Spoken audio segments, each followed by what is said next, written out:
Hello दोस्तों, सभी को राधे राधे। मैं राम प्रवेश रीजोनेट केमिस्ट्री क्लासेस में सभी का स्वागत कर रहा हूँ। हम लोग एक सीरीज़ लगा रहे हैं जिसमें पर डे 10 क्वेश्चंस कर रहे हैं। ये 10 क्वेश्चन किसी भी चैप्टर से हो सकते हैं, अलग अलग चैप्टर से हो सकते हैं, एक ही चैप्टर से हो सकते हैं। ये 10 क्वेश्चन जो भी होंगे आपको डिटेल सॉल्यूशन के साथ प्रोवाइड किए जाएंगे। उम्मीद करते हैं कि जो भी क्वेश्चन हो वो आपके यूपी पॉलिटेक्निक, बिहार पॉलिटेक्निक या किसी भी स्टेट पॉलिटेक्निक में बहुत ही इम्पोर्टेंट साबित होंगे। तो ये क्वेश्चन आप बहुत ही सीरियसली लें और इनको अगर ट्राई करें पहले तो वीडियो को पॉज करके हर एक क्वेश्चन को ट्राई करें, उसके बाद उसका सॉल्यूशन ज़रूर देखें। तो चलिए देखते हैं कि आज के जो 10 क्वेश्चंस रहेंगे वो कौन कौन से हैं। तो पहला क्वेश्चन है और ये आज हमारी दूसरी क्लास है। तो पहला क्वेश्चन कौन सा है आपका? Calculate the effective nuclear charge for a 3s electron in sodium using Slater's rule. तो अब क्वेश्चन ये है कि जो भी आपका इफेक्टिव न्यूक्लियर चार्ज होता है ये होता क्या है। तो उसको समझने के लिए हम लोग क्या करेंगे कि जैसे मान लो हमने सोडियम लिया है तो सोडियम का एटॉमिक नंबर होता है आपका 11। इसका एटॉमिक नंबर कितना होता है? 11। तो इसका जब कॉन्फ़िगरेशन करोगे तो ये रहेगा 1s2, 2s2, 2p6 and 3s1। तो आपका जो ऑर्बिट है ये फर्स्ट ऑर्बिट है, ये सेकेंड ऑर्बिट है और थर्ड ऑर्बिट में एक इलेक्ट्रॉन है। तो अगर हम इसका एटॉमिक स्ट्रक्चर ड्रॉ करेंगे तो एक तो रहेगा आपका न्यूक्लियस, ये आपका न्यूक्लियस है। इसके बाद ये फर्स्ट सेल है, ये सेकेंड सेल है और ये आपकी थर्ड सेल है। तो इसमें अगर हम इलेक्ट्रॉन की फिलिंग करेंगे तो पहले सेल में 2 इलेक्ट्रॉन होंगे, दूसरी सेल में टोटल 8 इलेक्ट्रॉन रहेंगे और थर्ड सेल में 1 इलेक्ट्रॉन होगा। तो क्वेश्चन सिर्फ ये है कि इस न्यूक्लियस का इस थर्ड बोर्ड सेल में जो वैलेंस इलेक्ट्रॉन है इस पे इफेक्ट कितना रहेगा एक्चुअल में, इसी को हम लोग बोलते हैं इफेक्टिव न्यूक्लियर चार्ज। मीन्स इस न्यूक्लियस का लास्ट इलेक्ट्रॉन पे एक्चुअल में इफेक्ट कितना है उसको हम लोग बोलते हैं इफेक्टिव न्यूक्लियर चार्ज। पर हम जब भी इस इफेक्टिव न्यूक्लियर चार्ज कैलकुलेट करेंगे तो उससे पहले एक चीज़ ध्यान सुनोगे, क्योंकि न्यूक्लियस का टोटल इफेक्ट इस पर नहीं रहेगा। रीजन क्या है? तो जो इसका इनर सेल है ये वाला, मतलब है कि ये n इक्वल टू 1 है, ये n इक्वल टू 2 है और ये n इक्वल टू 3 है। तो जो 3 सेल में इलेक्ट्रॉन है उससे पहले 2 सेल ऐसी हैं जो इनके बीच में एक स्क्रीनिंग का वो वर्क करेंगी, मतलब है इसका इफेक्ट को टोटली अप्लाई नहीं होने देंगी। तो जो भी स्क्रीनिंग का वर्क करेंगे इसी को हम लोग बोलते हैं स्क्रीनिंग कांस्टेंट, और इस स्क्रीनिंग कांस्टेंट को रिप्रेजेंट करते हैं सिग्मा सी। इसी को कैलकुलेट करने के कुछ रूल हैं। तो इसको कैलकुलेट करने से पहले हमने इसमें आपके लिए डिटेल सॉल्यूशन से कुछ पीपीटी लगाई है, उनको ध्यान से देखो। इसको तो हम बोलते हैं इफेक्टिव न्यूक्लियर चार्ज। तो इफेक्टिव न्यूक्लियर चार्ज होता क्या है? The effect of inner shell electrons on the force of attraction exerted by the nucleus on the valence electron। यही बोला था हमने कि जो भी आपके पास वैलेंस इलेक्ट्रॉन है उसका न्यूक्लियस का इफेक्ट को ब्लॉक करने के लिए, उसके फोर्स ऑफ अट्रैक्शन को कम करने के लिए जो इनर सेल होती हैं इनका कुछ इफेक्ट रहता है। वही लिखा है, the inner shell of electron of force of attraction exerted by nucleus on the valence electron is called screening effect या शील्डिंग। एक वर्क करती है उसको ब्लॉक करने का। Due to this screening effect, nuclear force of attraction on the valence electron decreases, और this decreased force of attraction is called effective nuclear charge, और इसको रिप्रेजेंट करते हैं हम लोग Z effective से। Screening effect is expressed in term of screening constant। जो screening effect है उसको हम लोग बोलते हैं स्क्रीनिंग कांस्टेंट और उसको रिप्रेजेंट करते हैं सिग्मा से। और इसी की वैल्यू को कैलकुलेट करने के लिए एक रूल अप्लाई होता है जिसको हम लोग बोलते हैं स्लेटर्स रूल। इसी को क्या बोलते हैं? Slater's rule. अब जो स्लेटर्स रूल कैलकुलेट करोगे, यहाँ पे दो हमने पीपीटी लगाई है, उससे पहले किसी भी एटम के एटॉमिक नंबर से अगर हम स्लेटर रूल के अकॉर्डिंग निकाली हुई स्क्रीनिंग कांस्टेंट की वैल्यू को माइनस करते हैं तो जो वैल्यू आती है उसी को हम लोग बोलते हैं स्क्रीनिंग इफेक्ट या इफेक्टिव न्यूक्लियर चार्ज। तो कैलकुलेट करने का तरीका क्या है कि अगर last electron means valence electron n s में है या एन पी में है वैलेंस इलेक्ट्रॉन किस में, NS में या NP में, तो अगर उसी सेल में और कोई इलेक्ट्रॉन बचा है तो उसका इफेक्ट पर इलेक्ट्रॉन होता है 0.35। उससे इनर वाली सेल में सिंपल सा मतलब है, जैसे मान लो ये न्यूक्लियस है, फर्स्ट सेल, दूसरी सेल, तीसरी सेल, चौथी सेल, इसमें इलेक्ट्रॉन है 2, तो इस इलेक्ट्रॉन का स्क्रीनिंग कांस्टेंट निकाल रहे हैं तो इसका इफेक्ट इस पे भी रहेगा, मतलब उसी सेल में उसी के द्वारा, तो इसका जो इफेक्ट रहता है एक इलेक्ट्रॉन का तो वो वैल्यू होती है 0.35। इसके अंदर जो सेल है इनर सेल उसका इफेक्ट होता है 0.85, और इससे नीचे जितने भी सेल होंगे उनका इफेक्ट रहेगा 1। ये किसके लिए अप्लाई है कि अगर वैलेंस सेल हमारी NS या NP है तो 3 वैल्यू रख लो कि सेम सेल में जो वैलेंस सेल है उसमें और इलेक्ट्रॉन है तो इफेक्ट रहेगा 0.35 का। उससे इनर वाली जिसको हम लोग बोलते हैं पेनल्टीमेट सेल, उसका इफेक्ट होता है 0.85, और उसके अंदर जितने भी इलेक्ट्रॉन है उनका सबका इफेक्ट रहता है 1। तो लर्न कैसे करोगे, 0.35, 0.85 एंड 1। इसके बाद अगर वैलेंस इलेक्ट्रॉन हमारा d ऑर्बिटल या f ऑर्बिटल में है तो उसी सेल में इलेक्ट्रॉन है तो 0.35 होगा, ये पहले वाला भी सेम है। लेकिन यहाँ इनर सेल मतलब है जिसको हम लोग बोलते हैं पेनल्टीमेट सेल का कोई रूल नहीं है, उसके बाद जितने भी इलेक्ट्रॉन है सबकी वैल्यू कितनी कंसिडर की जाती है, स्क्रीनिंग कांस्टेंट 1 माना जाता है बस। तो इन सबको ध्यान में रखते हुए इस क्वेश्चन को हम लोग सॉल्व करेंगे। तो अगर इस क्वेश्चन को सॉल्व करोगे तो सॉल्व करने से पहले एक चीज़ ध्यान सुनो, हम एक काम कर ले रहे हैं, इसकी जो वैल्यू है इसको यहाँ से हटा के यहाँ ले आ रहे हैं। चलो देखो अब क्वेश्चन क्या है कि इसमें आपने ये देखा है कि जो फर्स्ट सेल है ये तो हमारी फर्स्ट सेल है, ये टोटल सेकेंड सेल है, इसको हम यहाँ से हटा रहे हैं अभी। ये फर्स्ट सेल है, ये सेकेंड सेल, और ये थर्ड जिसको हम लोग वैलेंस सेल भी बोल सकते हैं। तो वैलेंस सेल में एक इलेक्ट्रॉन है पर इसके अलावा कोई इलेक्ट्रॉन नहीं है, तो यहाँ पे 0.35 का इफेक्ट नहीं रहेगा बस, क्योंकि इस सेल में और कोई इलेक्ट्रॉन नहीं है।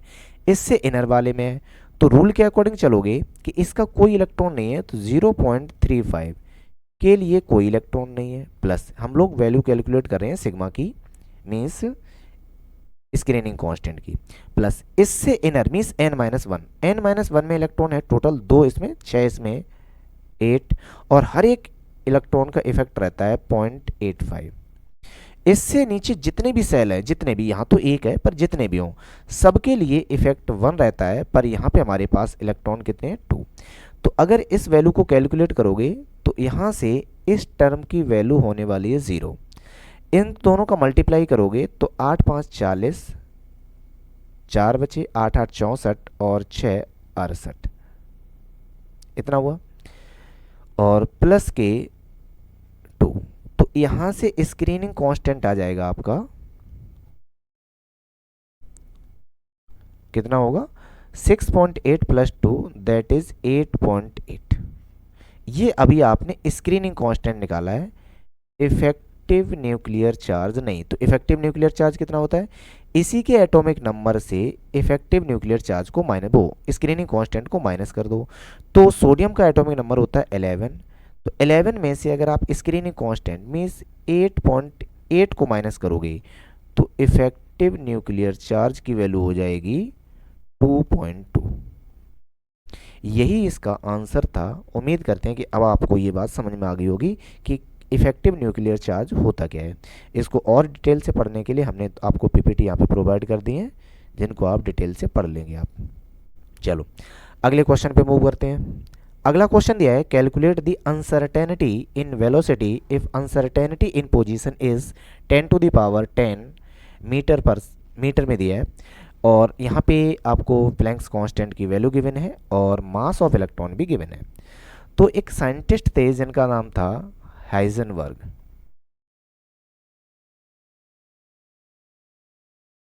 इन्होंने बोला था कि किसी भी इलेक्ट्रॉन की एग्जैक्ट पोजीशन और एग्जैक्ट वेलोसिटी मींस मोमेंटम को आप एक साथ कैलकुलेट नहीं कर सकते। तो अगर एक कैलकुलेट करोगे तो उनमें कुछ न कुछ डिफरेंस आएगा, जिसको हम लोग बोलते थे अनसर्टेनिटी। तो उन्होंने एक कॉन्सेप्ट दिया था कि पोजीशन में अनसर्टेनिटी इनटू मल्टीप्लाई कर दें अनसर्टेनिटी इन मोमेंटम, तो इसकी वैल्यू या तो ज़्यादा होगी या इक्वल होगी h/4 की। मीन्स इससे अनसर्टेनिटी मतलब इनसे कम गलती हो ही नहीं सकती है। उन्होंने ये बोला था। पर एक चीज़ आप यहाँ पे ध्यान रखोगे, ये तो हो गया आपका uncertainty means Heisenberg uncertainty principle का रूल। तो अब जो लर्न वाली करने वाली बात ये है कि यहाँ पे h अपॉन 4 पाई, अगर ध्यान से देखोगे तो जो भी टर्म लेके हैं सब कांस्टेंट है। तो अगर इनकी वैल्यू को हम पहले पुट कर लें 6.626 इंटू 10⁻⁻34 डिवाइडेड बाई 4 और फाई की वैल्यू 3.14। तो इसकी जो वैल्यू होती है आप लर्न भी कर सकते हो क्योंकि हर बार कैलकुलेट करने की ज़रूरत नहीं पड़ेगी। तो इसकी वैल्यू आती है 5.27 इंटू 10⁻⁻35 जूल सेकेंड। उम्मीद करते हैं कि ये बात अब आपको समझ में आ गई होगी। क्यों करेंगे, रीज़न है उसका, क्योंकि हर बार हम लोग बार बार कैलकुलेट नहीं करेंगे इस वैल्यू को। तो एक बार लर्न कर लो कि h अपॉन 4 पाई की वैल्यू कितनी होती है 5.27 इंटू 10⁻⁻35। कुछ नहीं है, जो प्लैंक्स कांस्टेंट की -34 थी उसमें एक इंक्रीज करके हम लोग लिख लेंगे। चलो अब क्वेश्चन है कि जो सॉल्व करेंगे, क्वेश्चन में क्या लिखा है, अनसर्टेनिटी निकालनी है वेलोसिटी में। तो जो अनसर्टेनिटी का फॉर्मूला है वो फॉर्मूला ये कहता है डेल्टा एक्स इंटू, तो जो मोमेंटम है, मोमेंटम को आप लिख सकते हो mass into delta we equal और ग्रेटर देन, कितनी वैल्यू आ जाएगी आपकी, तो यहाँ से ग्रेटर देन या इक्वल टू h अपॉन 4 पाई। अब हम इसकी डायरेक्ट वैल्यू पुट करेंगे। तो पोजीशन में अनसर्टेनिटी है 10⁻⁻10, that is 10⁻⁻10 into mass of electron given है आपको 9.1 into 10⁻⁻31 kg। Uncertainty in velocity calculate करनी है और इसकी वैल्यू हमने तुम्हें पहले ही बोल दी है, कितनी ले ली है आपको 5.27 इंटू 10⁻⁻35।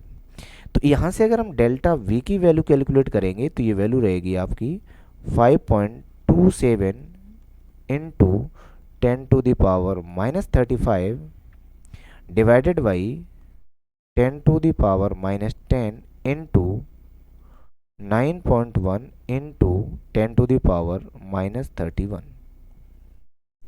तो यहाँ से अब हम इसको सॉल्व करेंगे। सॉल्व करना अब ज़्यादा टफ नहीं है। तो सॉल्व करने में क्या मिलेगा आपको कि जो आपने सॉल्व किया, देखो यहाँ पे 10⁻⁻35 है, 10⁻⁻10 है और 10⁻⁻31 है।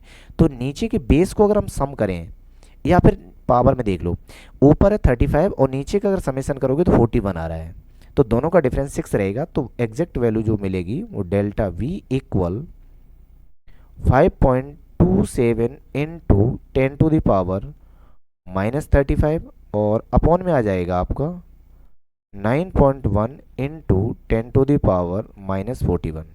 तो इनको सॉल्व करोगे तो वैल्यू कितनी मिलेगी आपको 5.27 इंटू 10⁻6 डिवाइडेड बाई 9.1।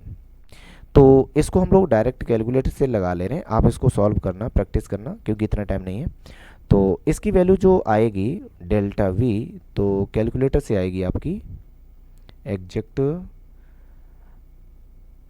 5.8 इंटू 10⁻5 के अप्रॉक्स आ रही है मीटर पर सेकेंड।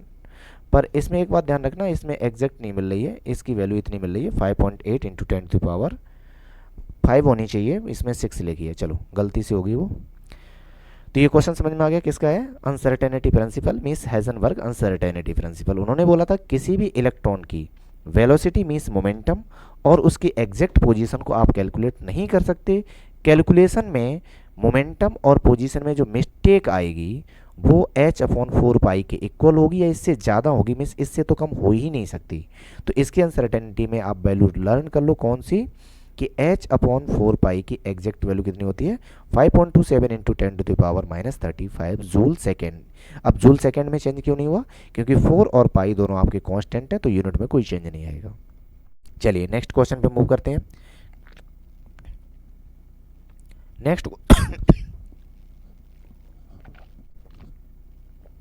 नेक्स्ट क्वेश्चन दिया है calculate ionization energy in joule if first energy दी है आपको 13.6 इलेक्ट्रॉन वोल्ट। तो एक चीज़ पता है आपको कि जो इलेक्ट्रॉन होते हैं जिस ऑर्बिट में रिवॉल्व करते हैं उस पाथ की कुछ एनर्जी होती है, जो फॉर्मूला हम लोगों ने क्या लिखा था, energy equal -13.6 Z square upon n square electron volt.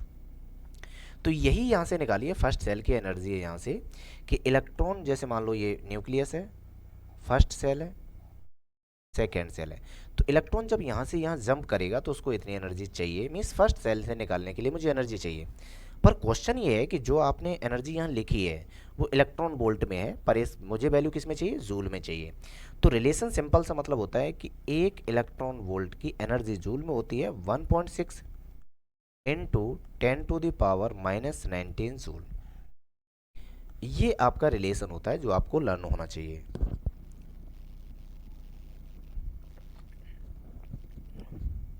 ठीक है, तो यहाँ से वैल्यू पुट कर लेंगे। तो अगर इलेक्ट्रॉन वोल्ट है तो हमारे पास कितने 13.6 इलेक्ट्रॉन वोल्ट हैं, तो 13.6 इलेक्ट्रॉन वोल्ट वैल्यू हो जाएगी 13.6 इंटू 1.6 इंटू 10⁻⁻19 जूल। तो इसकी कैलकुलेटर लगा ले रहे हैं हम, पर आप इसको एक बार ट्राई करना। कितने दिया, 13.6 इंटू 1.6, तो ये रहेगी 21.76। तो यहाँ से वैल्यू कितनी आ रही है, 21.76 इंटू 10⁻⁻19 जूल। पर हम अगर ध्यान हो तो हमने एक चीज़ बताई थी कि जो भी एक्सपोनेंशियल फॉर्म होता है तो उसका रूल होता है कि डेसिमल से पहले एक नॉन डिजिट नंबर रहना चाहिए और कुछ नहीं। तो उसके अकॉर्डिंग देखोगे तो अगर डेसिमल को लेफ्ट हैंड लेके आएंगे तो पावर एक इंक्रीज होती है, और यहाँ इंक्रीज करोगे तो माइनस की एक कम हो जाएगी, तो वैल्यू हो जाएगी 2.176 इंटू 10⁻⁻18 जूल।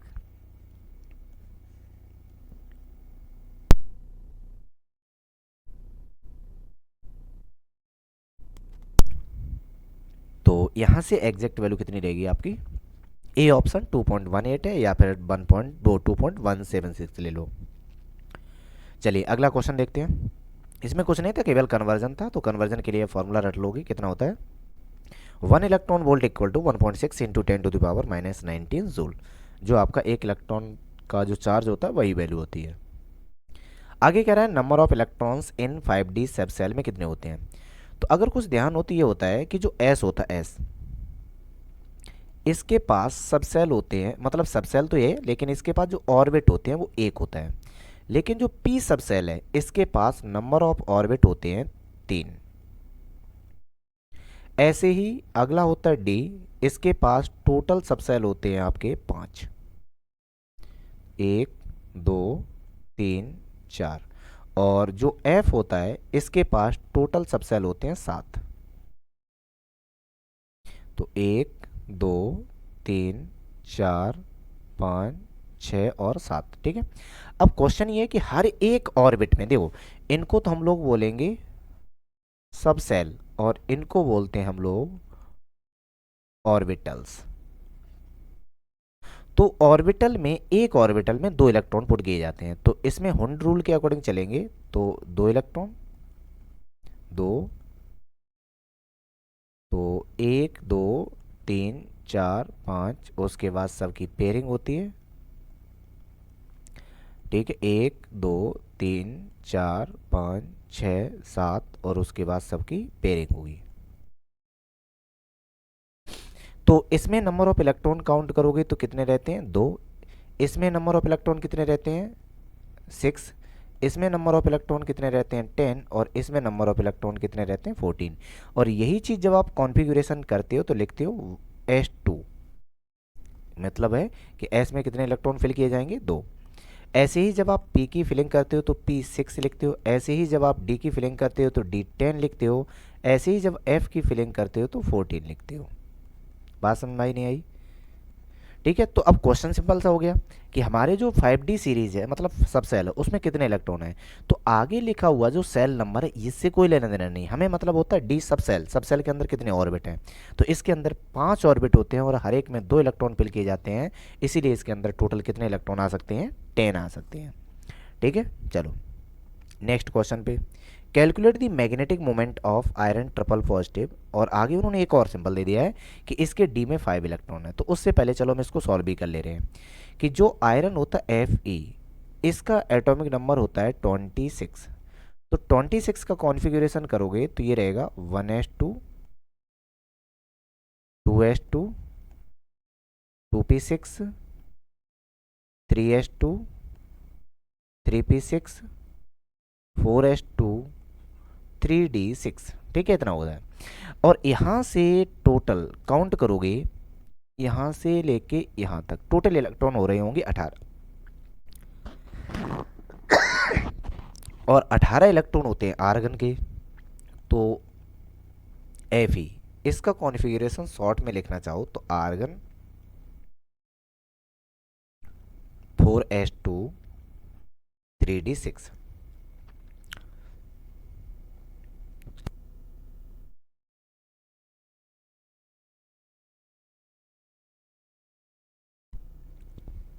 तो आयरन जब एक्साइटेड स्टेट में होगा तो इसके 3 इलेक्ट्रॉन निकलेंगे। तो इलेक्ट्रॉन हमेशा, ध्यान रखना, इलेक्ट्रॉन हमेशा रिमूव किए जाएंगे ऑर्बिट से, ऑर्बिटल से नहीं होंगे। किससे होंगे? ऑर्बिट से। इलेक्ट्रॉन हमेशा रिमूव किए जाते हैं ऑर्बिट से, नॉट ऑर्बिटल से। ध्यान सुनना ये बात। तो इस जो डी है ये ऑर्बिटल है, और जो आगे नंबर लिखे वो ऑर्बिट है। तो ऑर्बिट से करेंगे मीन्स 4s से निकलेंगे पहले। तो पहले इलेक्ट्रॉन निकलेंगे आपके 4s से 2 और एक निकलेगा d से।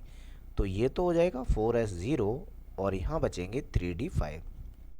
यही कॉन्फ़िगरेशन उन्होंने पहले से ही लिख के हमें दे दिया है। तो अभी हमने बताया कि जो आपके d ऑर्बिटल होता है, d सब ऑर्बिटल होते हैं, इसके अंदर टोटल कितने ऑर्बिटल बनेंगे? 5 सब सेल में। तो 3d5, इसका जब आप ऑर्बिटल डायग्राम बनाओगे तो टोटल ऑर्बिटल इनके पास होते हैं 5 ऐसे। इनमें जब इलेक्ट्रॉन की फिलिंग करोगे 5 की, तो 1 2 3 4 5, तो इसके पास अनपेयर्ड कितने इलेक्ट्रॉन है? 5। और इसी को हम लोग रिप्रेजेंट करते हैं n से। पहली चीज तो यहां तक समझ में आ गई होगी। अब बात करते हैं कि जो क्वेश्चन पूछा गया था उसको सॉल्व कैसे करेंगे। तो किसी भी एटम में, किसी में जिसमें अनपेयर्ड इलेक्ट्रॉन है, किसी भी एटम के पास अगर n अनपेयर्ड इलेक्ट्रॉन है, अनपेयर्ड इलेक्ट्रॉन, तो इसका जो मैग्नेटिक मोमेंट है, मैग्नेटिक मोमेंट, इसकी वैल्यू होती है root n into n plus 2, और Vm का मतलब होता है वोर मैग्नेटॉन। तो n की वैल्यू यहाँ पे कितनी है? 5 पुट कर दो इसमें। तो जैसे ही पुट करोगे मैग्नेटिक मोमेंट, इसको रिप्रेजेंट करते हैं म्यू से। तो म्यू की वैल्यू हो जाएगी रूट 5 पुट करोगे और ये हो जाएगा 5 प्लस 2 Bm।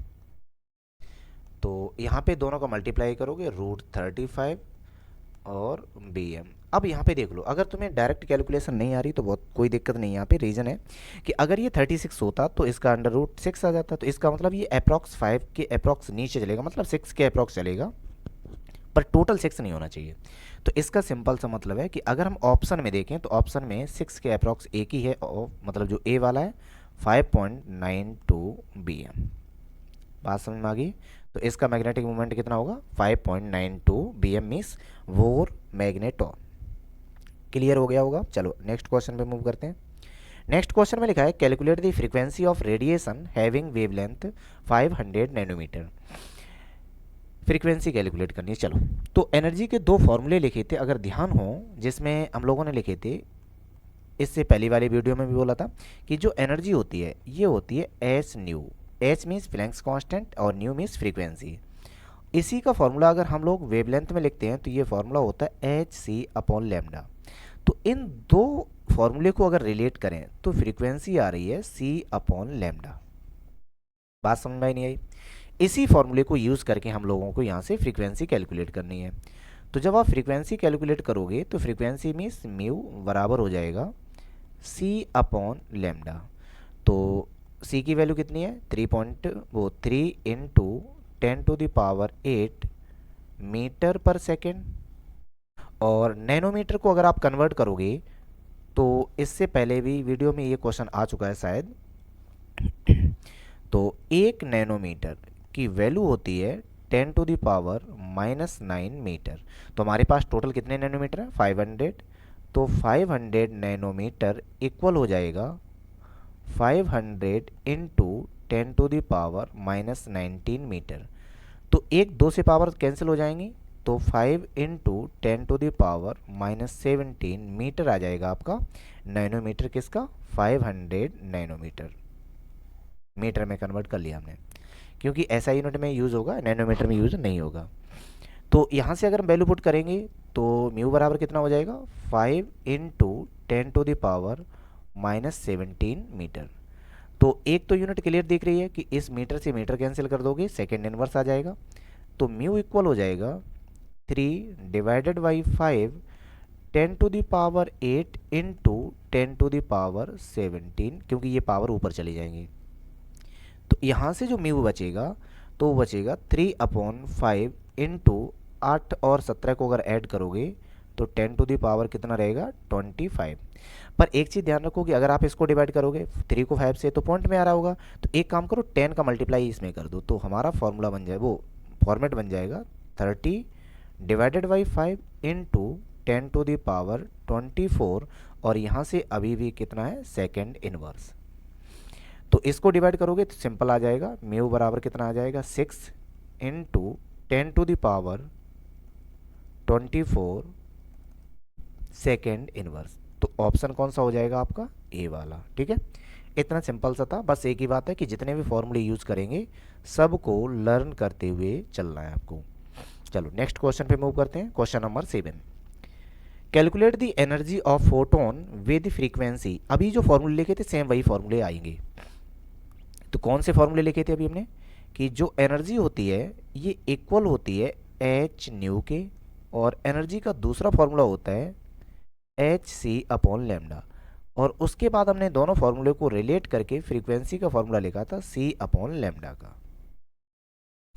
बात समझ में आ गई होगी। चलो अब इन दोनों फॉर्मूले की हेल्प से ये देखेंगे कि हमारे पास जो डाटा गिवन है उनमें से एनर्जी निकालनी है, पर किसकी हेल्प लेंगे। तो क्वेश्चन है कि फोटोन की एनर्जी कैलकुलेट करनी है कब? जब आपको फ्रीक्वेंसी गिवन हो। तो इसका मतलब है फॉर्मूला फर्स्ट यूज हो जाएगा। तो एनर्जी का फॉर्मूला लगा दो। एनर्जी इक्वल कितना हो जाएगा? H new. H means Planck's constant given है, तो इक्वल हो जाएगा 6.626 इंटू 10⁻⁻34 जूल सेकेंड इंटू कितनी फ्रीक्वेंसी है? 8 इंटू 10⁻14। और हर्ट्ज को हम लोग लिख सकते हैं सेकेंड इनवर्स। तो ये एनर्जी का फॉर्मूला वो पूरा न्यूमेरिकल वैल्यू हो जाएगी। तो यहाँ से एनर्जी इक्वल हो जाएगा कि जब इन दोनों का मल्टीप्लाई करोगी, न्यूमेरिकल नंबर इंटीजर इंटीजर का मल्टीप्लाई और एक्सपोनेंशियल एक्सपोनेंशियल की पावर को ऐड करोगे, तो यहाँ से बनेगा आपका 6.626 इंटू 10⁻, बाद में लगाओ, चलो इसको पहले हम लोग इंटीजर वाली वैल्यू लिख ले रहे हैं 8 इंटू 10⁻। तो यहाँ से 34 माइनस के, यहाँ से 14 पॉजिटिव के जब ऐड करोगे तो यहाँ से 14 माइनस हो जाएंगे और माइनस के बचेंगे 20।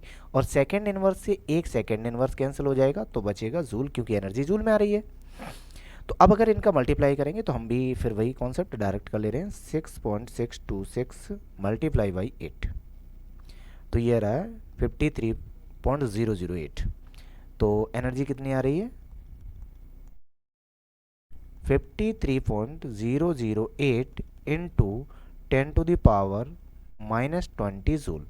तो डेसिमल को अगर हम लेफ्ट हैंड लेके जाएंगे तो पावर एक इंक्रीज होगी, इंक्रीज की जगह पे यहाँ पे नेगेटिव है तो ये माइनस शो करेगी।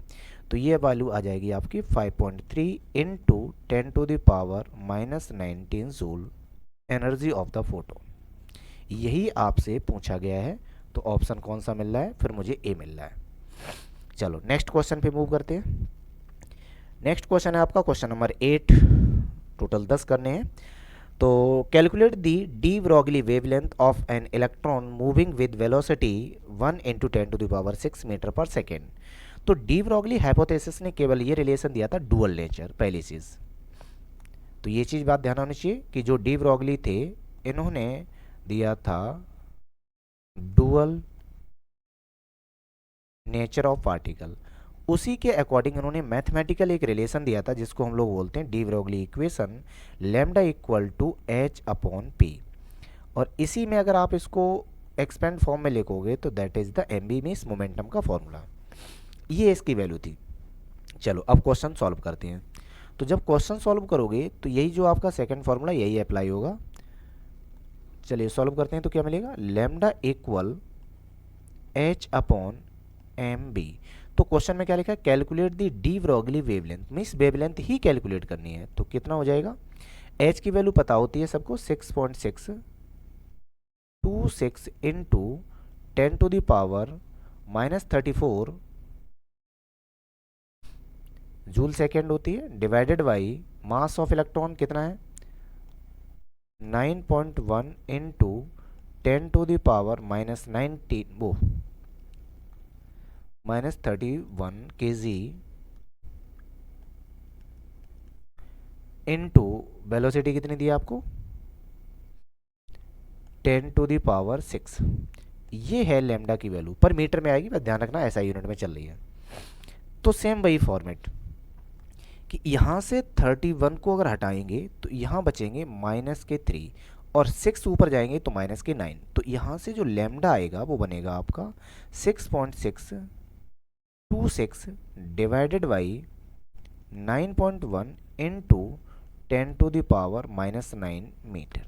तो चलिए फिर हम वही काम करेंगे कैलकुलेटर से। तो ये रहेगा 6.626 divided by 9.1, that is the 0.728, that is the lambda equal to 0.728 into 10⁻⁻9 metre. तो आंसर ये सही है, पर रूल के अकॉर्डिंग क्या चलते हैं कि एक्सपोनेंशियल में डेसिमल से पहले एक नॉन इंटीजर होना चाहिए, वो नॉन जीरो इंटीजर होना चाहिए।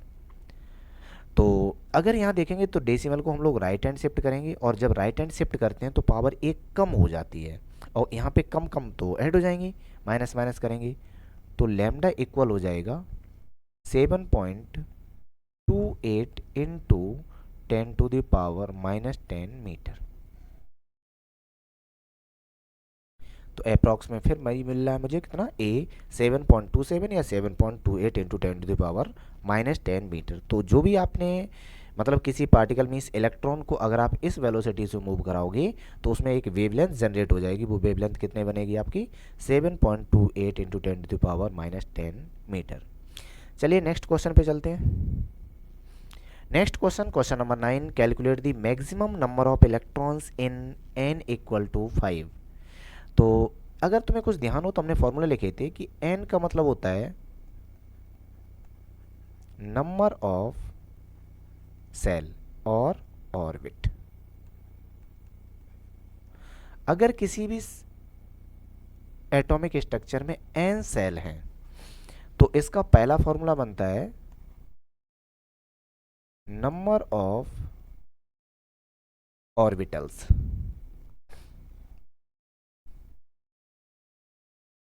नंबर ऑफ ऑर्बिटल्स, तो इसका फॉर्मूला होता है n square. Second, number of total electrons, तो इसका फॉर्मूला देखो सीधी सी बात है, हर एक ऑर्बिट में 2 इलेक्ट्रॉन आते हैं ऑर्बिटल्स में, तो इसका मल्टीप्लाई हो जाएगा 2n स्क्वायर। तो ये फॉर्मूले आपको लर्न होने चाहिए। तो उसके लिए अगर हम अप्लाई करेंगे तो हमारे पास n की वैल्यू कितनी है 5 पूछा गया, नंबर ऑफ इलेक्ट्रॉन्स में सेकेंड फार्मूला अप्लाई करेंगे। तो जब सेकेंड फार्मूला अप्लाई करोगे तो सिंपल सा हो जाएगा number of total electrons equal to 2n square, जहाँ पे n की वैल्यू कितनी दी है आपको 5, बस पुट कर दो। तो ये हो जाएगा 2 इंटू 5 स्क्वायर, तो 2 इंटू 25, तो टोटल कितने आ जाएंगे 50 इलेक्ट्रॉन। क्वेश्चन वो ऑप्शन नंबर कौन सा आपका सी है। ज़्यादा टफ नहीं था ये, इस पहले वाले वीडियो में इस टाइप के 2-4 क्वेश्चन भी हुए थे। चलिए नेक्स्ट क्वेश्चन पे मूव करते हैं, और आज की सीरीज़ का मतलब आज की क्लास का लास्ट क्वेश्चन, क्योंकि हम केवल 10 ही क्वेश्चन करेंगे। Calculate the number of orbitals present in n equal to 4, जो अभी किया था सेम वही चीज़ आ गई कि अगर हमारे पास n क्या होता है, नंबर ऑफ सेल हो, या इसको हम लोग बोलते हैं ऑर्बिट्स, इसको रिप्रेजेंट करता है। तो पहला फॉर्मूला लिखा था नंबर ऑफ ऑर्बिटल्स, तो इसकी वैल्यू कितनी आई थी, n square. Second, number of electrons, इसकी वैल्यू कितनी रहेगी, 2n स्क्वायर। तो इसमें आपसे पूछा है फर्स्ट वाले अकॉर्डिंग, तो इसमें वैल्यू पुट कर दो कि n इक्वल टू हमारे पास 4 है, तो नंबर ऑफ ऑर्बिटल्स कैलकुलेट करने हैं, और ऑर्बिटल्स का फॉर्मूला क्या होता है, n स्क्वायर। तो सिंपल से वैल्यू पुट कर दो, 4 का स्क्वायर इक्वल टू 16, ये हमारे पास नंबर ऑफ ऑर्बिटल्स हैं। क्लियर है आप आज के 10 क्वेश्चन? उम्मीद करते हैं कि 10 क्वेश्चन आपको बहुत अच्छे से समझ में आए होंगे। अगर आप इस वीडियो को देख रहे हैं और पहली बार है तो इस चैनल को सब्सक्राइब ज़रूर कर लें, वीडियो को लाइक भी करें, और ज़्यादा से ज़्यादा अपने दोस्तों को शेयर करें। और हाँ, अगर वीडियो कैसी लगी है, कोई भी अगर आपके कमेंट हैं तो ज़रूर कमेंट ज़रूर करें, ठीक है, जिसको हम लोग हर एक किसी कमेंट को जेन्युइनली पढ़ते हैं और उसका रिप्लाई भी करेंगे। वीडियो को देखने के लिए बहुत बहुत धन्यवाद।